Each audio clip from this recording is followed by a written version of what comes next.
见过这么小的取暖器吗？只有我的手掌大小，但它的功率却和这个差不了多少。它就是火风新出的便携取暖器暖阳。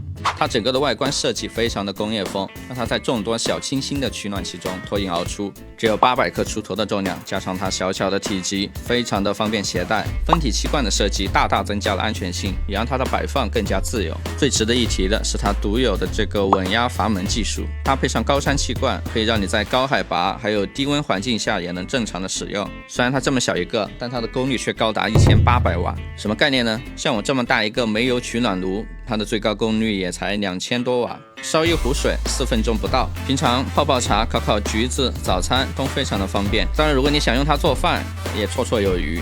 当你不想用它来加热东西的时候，也可以这样一按，立马变成取暖模式，让它对人的取暖效率更高。如果你觉得高度不够之类的，底部还有一个通用的螺口，通过外接三脚架之类的操作，可以让它的位置变得非常的自由。不过大家要注意的是，因为它极简的设计，它的整个表面都会非常的烫，所以要当心不要碰到。除此之外，我觉得这是一个非常便携实用的小型取暖器。